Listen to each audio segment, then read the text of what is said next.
Hi, my name is Solomon Omeru, and with me is Edidion Okonkwo. And together we're going to be hosting this segment of the Afrocentrist podcast titled Discovery Tuesday. It's going to be a world of discovery where we'll have fun hanging out together as we bring you insights that will inform and educate you on topical issues bordering on relationship. This will help you discover yourself and enable you make better choices as you go through your unique life experiences. Coming to you every Tuesday at 4 p.m. GST. Remember, self-discovery is the first step to true freedom.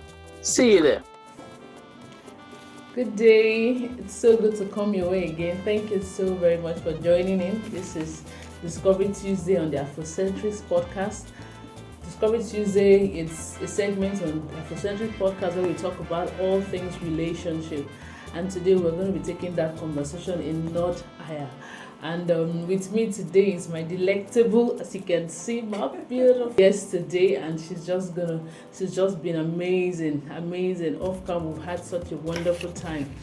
And today we're going to be talking about a particular topic that actually needs more publicity, more enlightenment, because most parents think that learning is all about school, the teachers that have the work to do, but that's not true, because we understand that right from the time a child is born, learning begins.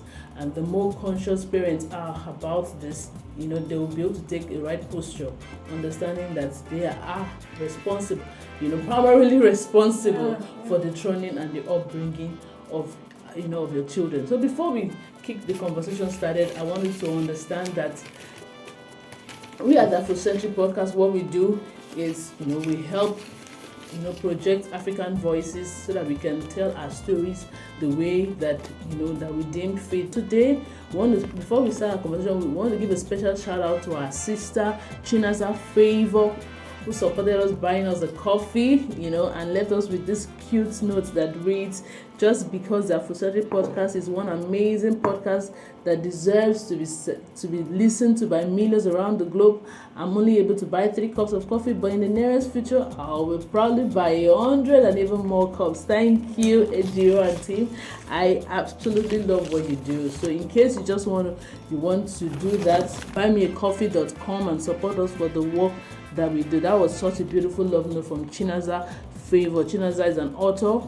You can connect with her on Instagram at Chinaza Favor _ and do well to drop a note of thank you on our behalf. So today, going on to our conversation for today, we're going to be talking about how to help the children learn, how to help your children learn. And with me is a very, very wonderful school administrator, somebody who's an educationist who's been in this field for quite some time. Now, her name is Mrs. Evelyn Akane Ekarika.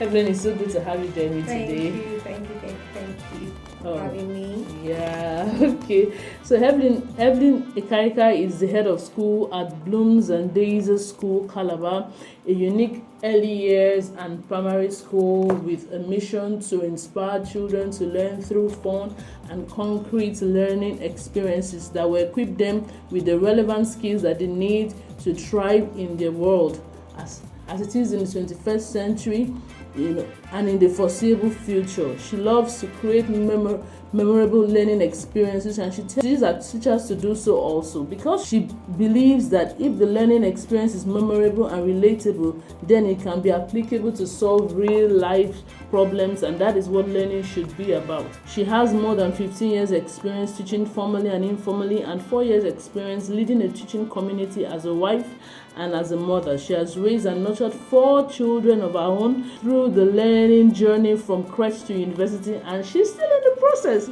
So she knows firsthand how learning has changed over the years. I mean, nothing beats real life situation. It's a different thing when you're training children that are not biological years, but when you're training your own children and you see the fruits, you cannot be able to beat your chest like, oh, really, I think I know how to get these things right. Yeah. So let's start our conversation. So what is learning, and what conditions must be in place for effective learning to take place?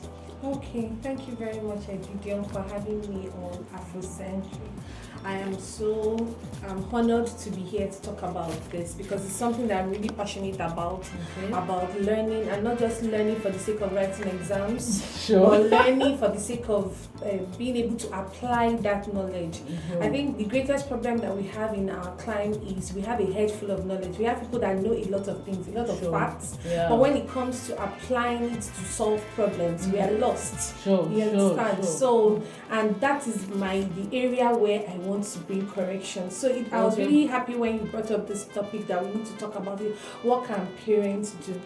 Now, in education, learning is defined as a process that brings about a change. And this change results from experiences, learning experiences. The change can be a change in knowledge that you've gained. It can be a change in behavior or a change in attitude. So I remember when I was doing my postgraduate diploma in education, my lecturer would say, if there is no change, then learning has not occurred. Yes, if it has not led to a change in your knowledge base, a change in your behavior or your attitude, then learning has not truly occurred. Yes. So I want us to get that down, that there has to be a change. Yes, we need to say that learning has occurred. Exactly, because it has to do with the mind. Once the mind has gotten new information, it's easy to conform, and that brings about a change in attitude and in habits. Beautiful. That takes me to the next question. Now, what are the methods? Because we understand that people just have this mindset that learning has to be done in the classroom, not knowing that as parents, learning happens. Opportunities to teach, and for a child to learn happens every day, in every situation all around us. So, what other methods of learning that parents and those who are in the position to help a child learn can adopt? It's very important that.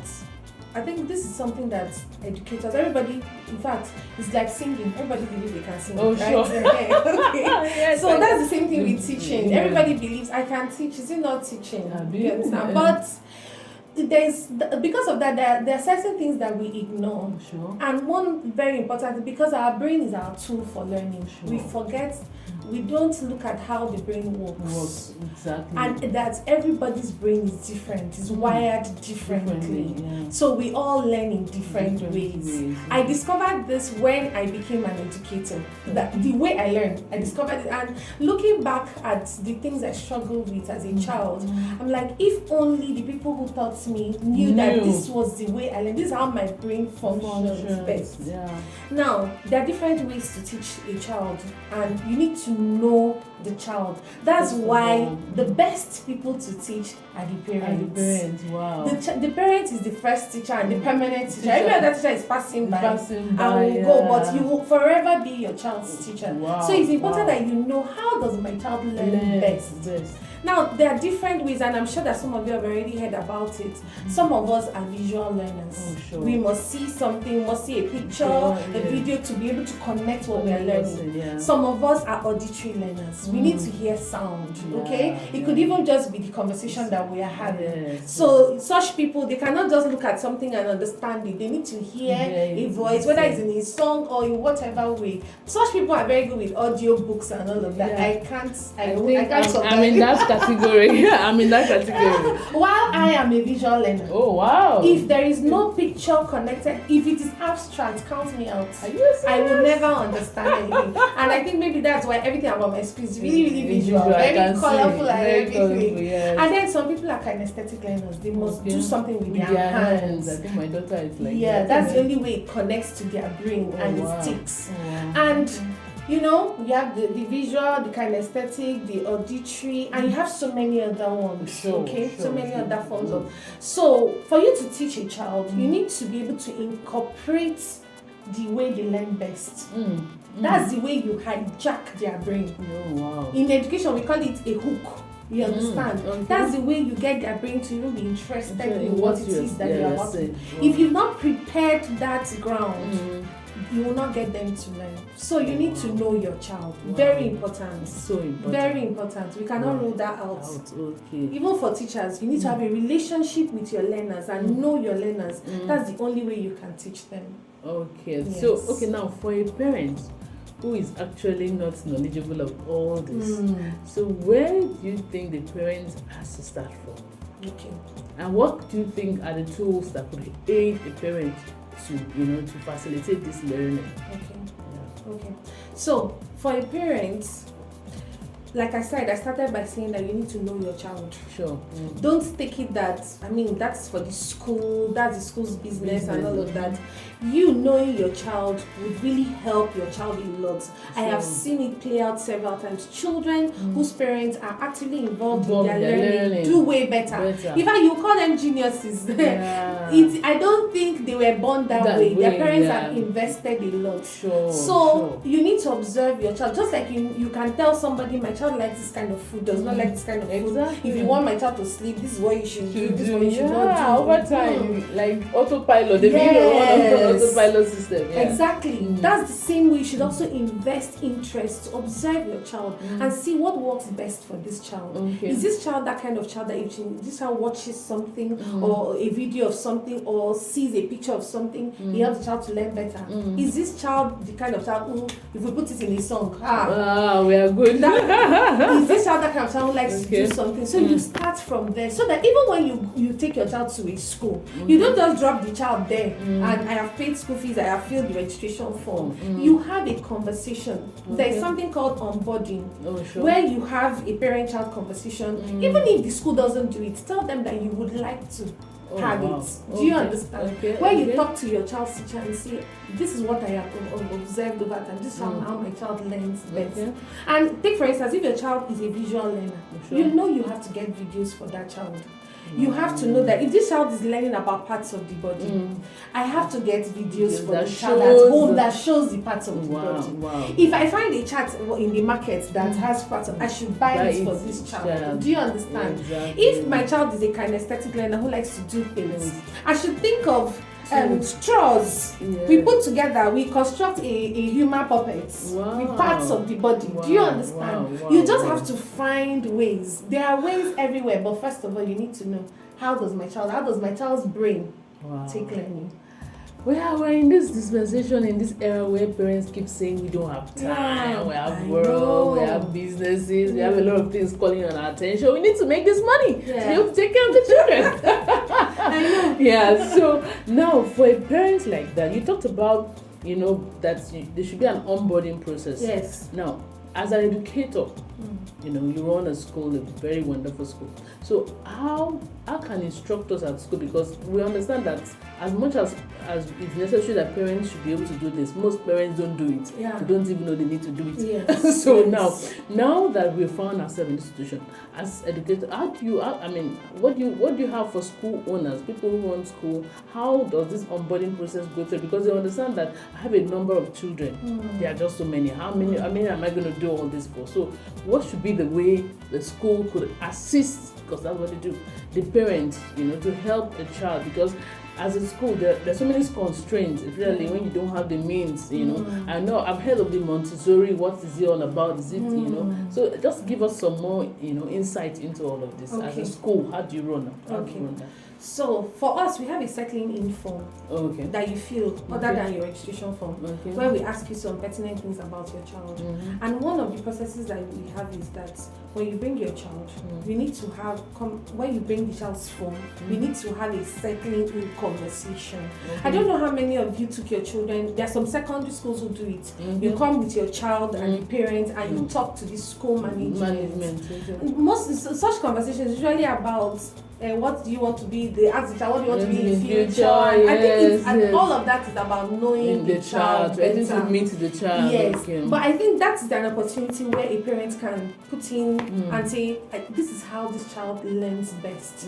Can I talk to this child's teacher and all of that? And in fact, there are so many things. If like I said before, even if you are not given such an opportunity, if you have if you can afford to pay fees here, you should be able to go in and say, this is what will help my child. This is how we can collaborate. A child's learning is a collaboration between the school and the parents. You can't leave it all for them, and you cannot say, they didn't ask me, so I'm not going to say something. You have to be involved. You have to be involved. Go in there and be involved. And something I must add is, I know that this one, we have already said there's no time and all of that. Children don't all have to go to the same school. Wow. Yeah. So I have 3 children. They don't have to be in the same school. Parenting is a responsibility. It's stewardship. Do you understand? Yeah. And I know that trying to make money kind of takes away the time for parenting. Like I used to tell my fellow women, you can have it all, but not all at once. All at once, yeah. Yes, there'll be a time when you can do certain things, but when these children are growing up, you need to give them that time.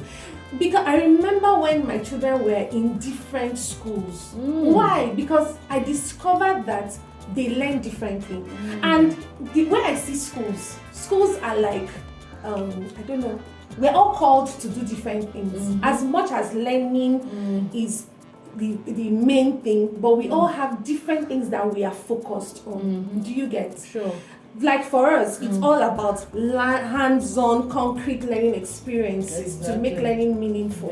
In another school, it may be all about sports. Do you get? You need to know your child, to know where the child will excel best. A child who the focus there is just academics, rote learning. We cram, we write, we have the best scores in exams.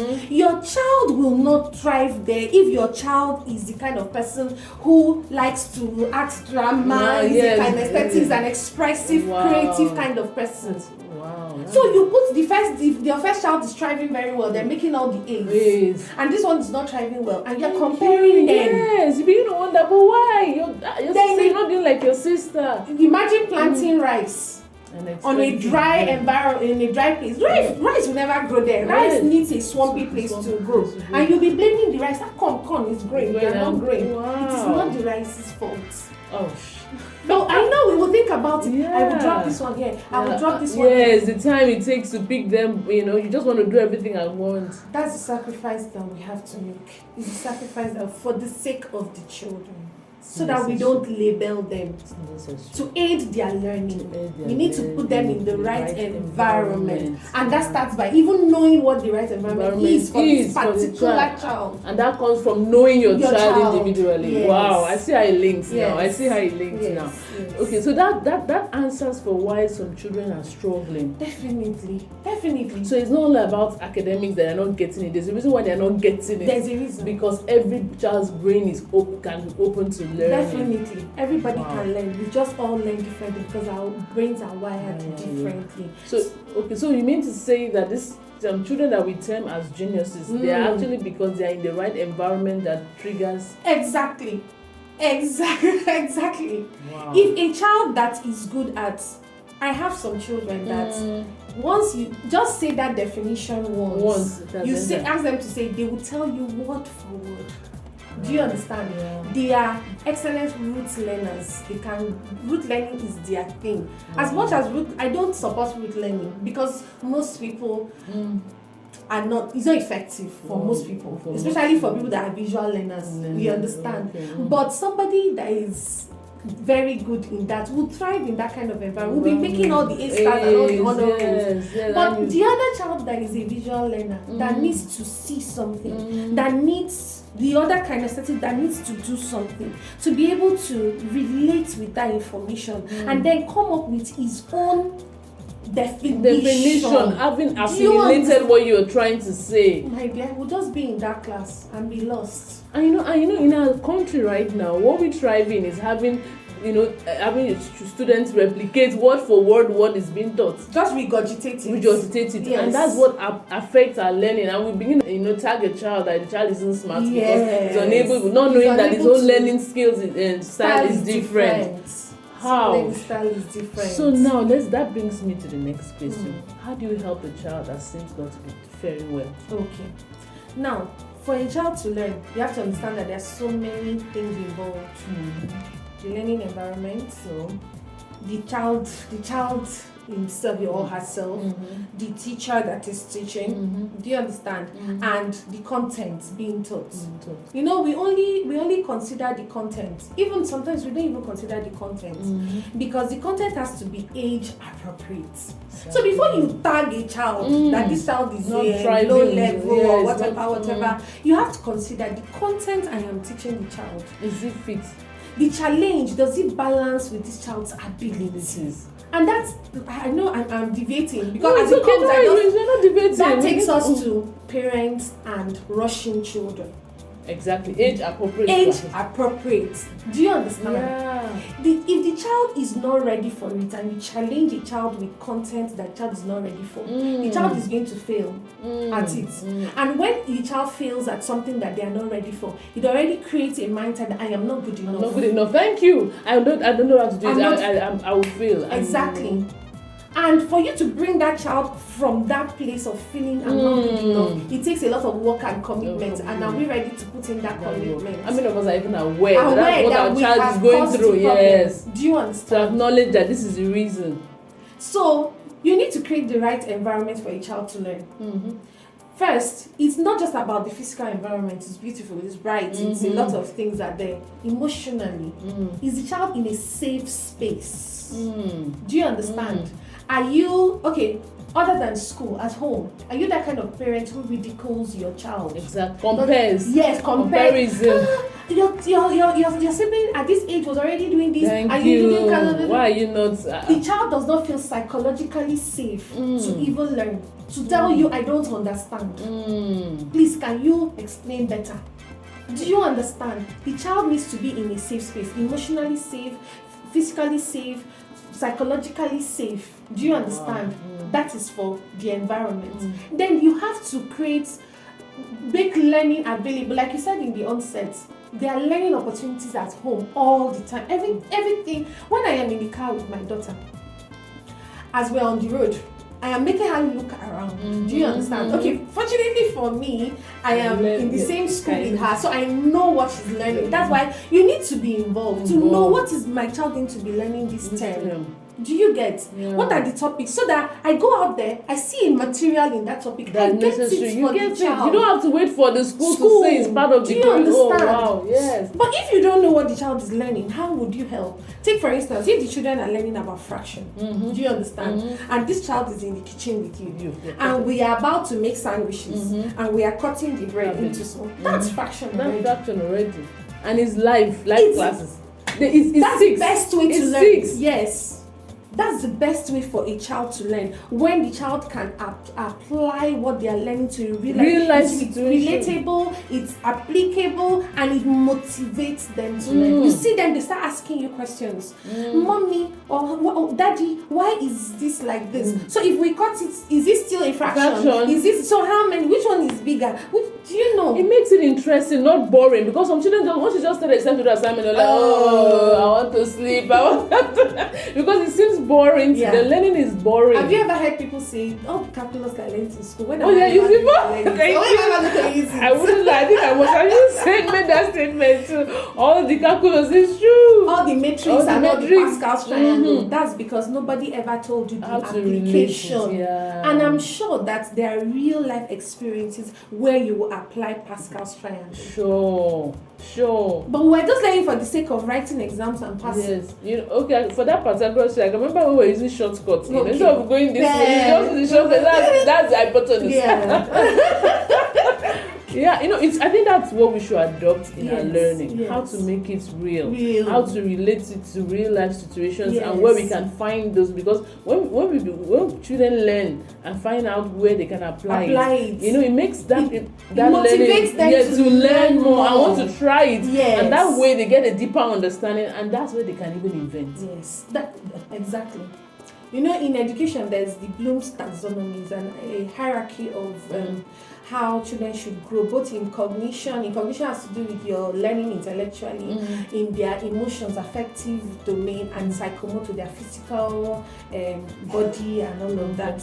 So in the cognitive domain, the basic level is remembering, being able to recall facts. And that's where root learning comes in. You can define what a living thing is. The highest level that you should attain, which is what every person's goal should be, is for children to create something out of what they have learned. Do we ever take our children from that level of remembering to creation? No. We just stay on that level. You can remember. Okay, define adaptation. That's all. Adaptation is the and you're like, smart girl. Then how come with all that we know, with all the wonderful results, we are not creating We're not things? creating anything. We're not solving problems in the society. And we know we are... we keep going to get help from somewhere. Meanwhile, we're a people of great intellect and a lot of intelligent people. It's just that we are not taking in our learning from that level of remembering to the level of creation. Do you get? Yes. So all of those things are things that we need to look into. The child, another thing we have to look at is the child ready, the child's level of readiness. And that has to do with the age of the child's emotional well-being and everything. The child ready for that learning. Do you get? We don't consider any of that. We are just, okay, they're supposed to be learning this now. Okay, begin to learn it. This is this. Or the child comes to school. Probably that day the child didn't sleep well. All those things are important. How rest, how sleep, all of that affects learning. Eating well. For brain development. Yes. So what kind of food is the child eating? It's all encompassing. It's all encompassing. The child comes to school. Probably the child did not eat that morning. With the rush, we are rushing out. Exactly. Or the child did not sleep well. So the child is already tired. How will the child learn? The brain is not ready. Do you understand? All these are things that we need to put in. Have routines. When do we sleep? When do we wake up? When do we do things? Do you understand? So that they have a healthy sleeping habit. They have, in fact, there is so much. What kind of food are the children eating? Do you get? What kind of food are the children eating? Foods that can stimulate brain. Oh my God, their brain to learn.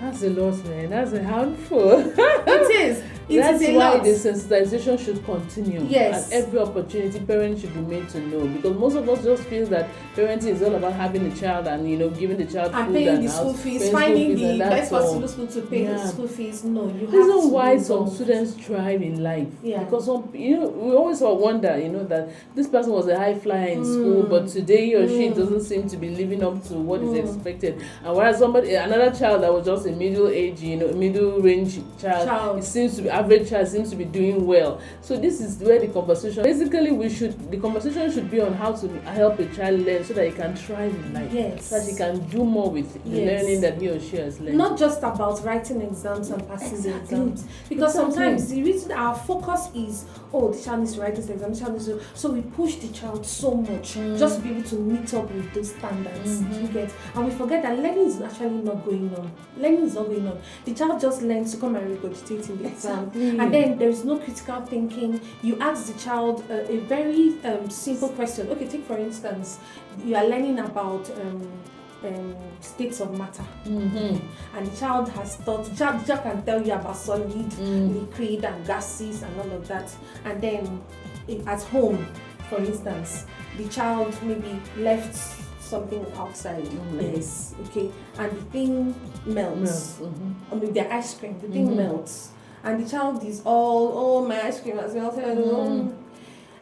A child who has gone from just knowing the facts will know that ice cream cannot be left in room temperature. That is to melt. That's where it has gone from just remembering to being able to apply the knowledge in your real life situation. Wow. Do you understand? But we don't do that. We're all about, we have learned it, we tick the box. Yes, the child has learned states of matter. The child has learned this, the child has learned that. But can the child apply that? That is your role now as a parent at home. Do you understand? Learning outside the classroom, it continues. Yes. So at home, you know that they've learned states of matter. You are doing something, you draw their attention to it. You know that they've learned about road signs and road traffic signs. On the roads, you drive. Which sign do you think that is? What is that sign saying? Is it a mandatory sign? Is it a prohibitory sign? What did you see that speed limit? What does it say? Do you understand? After a while, they'll start be drawing your attention to other things that you're mommy, not. your speedometer is above the speed limit. I saw the speed limit. They said 80 kilometers per hour. And you are at 100. Do you get? That is it. They are now applying it to their real life, because learning is about real life. We're not just learning to write exams. But I don't know how many times I can say that, you know, with all the grading being done in school now, first position, children are just trying to, you know, meet up and compete. Yes. There's so much competition, and the competition is actually not with your fellows. It's about you upgrading where you were being last a better time, version being a better version of yourself. That's where the competition should be. Yes. I think that should something that we should, you know, I want most education to learn. This whole comparison and all that learning is not all about a child being able to regurgitate what was taught, but being able to understand it, apply it, put it in his own language, interpret it, and see how it applies. So even if we write examination in school, there should be more of applicative, you know, knowledge, how to apply what we have learned, not just to define states. You know, that's what we find. A lot of defined states. Yes, it's what an interesting conversation. So okay, now as an educationist, what should be your word for the parents out there? What advice do you have? How would you help them to navigate these waters? What can you do? What can you say to them that will help them navigate these waters in helping their children to learn and learn well, so that they can use it in life? Okay. So, like I said before, know your child from when the child is born. First of all, have it clear in your mind that you are your child's first teacher and you are your child's permanent teacher. So you cannot delegate that responsibility to even the best school ever. You cannot delegate it. So it's really not really about the school more, even though the school has a lot of role to play. But when you see children who are succeeding, go and check their background. Their parents are doing a lot.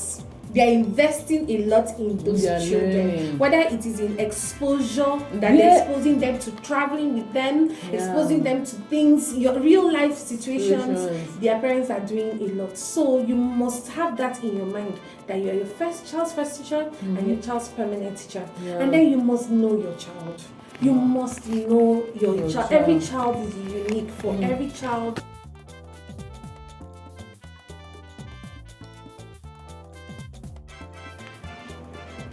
Okay, so like I was saying, you need to know your child, and armed with that information, I mentioned knowing your child, creating the right environment in your home, and that creating the right environment for learning includes putting the kind of things that help your child learn. We've talked about the different ways that children learn.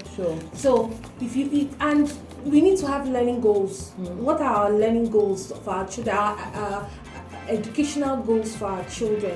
How are we setting them up to succeed? If you want your child to be a good reader, do they have books around to read? Do you get? That's how you are creating the right environment that will stimulate them, that would inspire them to want to learn. Then you armed with the information of the kind of child that you have, you go looking for a school that will support that child. You understand? That will support that child and will also collaborate with you well in achieving your educational goals for your child. Like I said before, all your children don't have to be in the same school. As impracticable as this sounds, but it is for the sake of the children. Do you get? So don't just go, most of my friends children are in this school, so my child must be there. Or I like the way they are screaming for me. Or I like the way the place looks. You go there and you know what kind of questions to ask, because you are trying to find out if this is the best place for your child, for your child to thrive. And then you ask them about the content. What will my child be learning per time? At this stage, what is my child going to be learning? At the end of this term, what do we expect this child to have achieved? And then you come home and you see how you can, create the environment, also have things in place to help this child. It seems like a lot, but that is our role as parents. That's our role as parents. And you support your child. Your child comes home, shares with you what they learned. You look for learning opportunities in the course of the day, in the course of your relating with them, that you can draw their attention to. I will always call my daughter. I see a caterpillar. I call her, come and see this caterpillar. And we talk about it. Oh, it's fuzzy, it has spikes on the body. And I asked her, why do you think it has spikes? Do you understand? Say, probably it's an adaptation to prevent predators from eating it. Or maybe it is that's just the way it looks. Why does it look that way? I try to brainstorm with her, get her to think critically. That is something that the teacher will not have time to do in school. For all the children. You understand? We have to be realistic about these things. That's the thing the teacher will not have time to do in school. Do you get? Yeah. So I remember when we learned about living sustainably, and we're talking about reducing the amount of natural resources that we use, especially those ones that are not renewable, reusing the things that we have, and recycling. And there is this fabric bag that I have. And then we use it to go to the market. And one of those days, we took it to the market and something stained it, and it was just outside. We're about to, put more refuse and throw it away. And my daughter came, Mommy, why don't we wash this thing and reuse it? It's just to wash it. Instead of buying another bag, and this is not biodegradable. I was so impressed that she was using this language that we learned in class in real life. It made. Do you understand? When I took her to the market because I now know these things, I drew them. So it makes when people saw us in the market, like your entire family. That was because I wanted to point out to her when she was learning about money in school. So I wanted to show her real life how money works. Exchanging money, getting change. Yeah, do you understand? So I will give her the money. I'll say count. It has different denominations of notes. She will count it and try to multiply and know how much is this altogether. So the person who is selling tells me the amount. I tell her bring it out. She will bring it out. So how much change? This is the how many we bought. This is how much it is for one. Wow. She has to stand there and calculate her mental agility of calculating. And then I point out things like, can you see that flour? What is written there? She see vitamin A fortified. And then I remind her. I said, so why do you think they put vitamin A? She said, oh, now I know. Well, deficiency of vitamin A causes night blindness. And now I start telling her how there was a lot of night blindness issues, and then the government starts saying they should fortify it. Do you understand? It's now making sense. So it's not just something she learns in class and she needs to remember to write an exam. Wow. That is the place of a parent. That is not something. How many excursions will the school take your children to get that experience that is before you every day? That she does not have to copy plenty long notes and cram the notes in examination. When she's asked that question, she'll remember that scenario.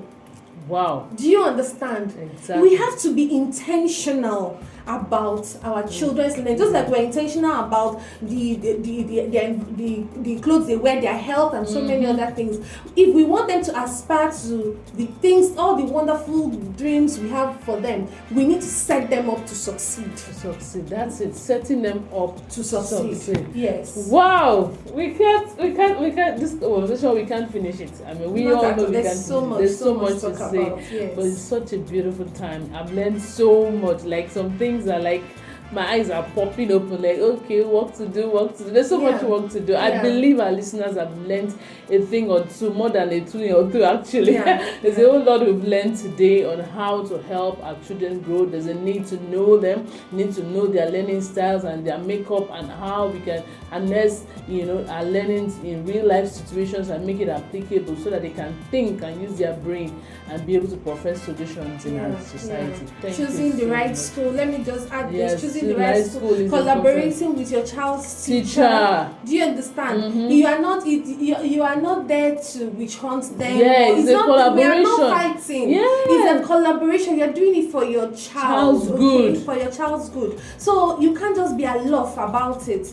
You are not going there to fight the teacher. Just let the teacher know, I want us to work together. I'm with you. We're on the same team. We're on the same team. We have a common goal. So I'm not just every day pointing out what you didn't do right. or didn't do that, do right. I'm here to, how can I help? What are you people learning? How can I help? Be a part of this learning process. Yes. Wow, it's so much parents, but I know that we are equal. We're able to do this. Yeah. We're able to do this. Yes. So thank you, Ms. Evelyn, for joining this for helping us to see these things and to see it clearly.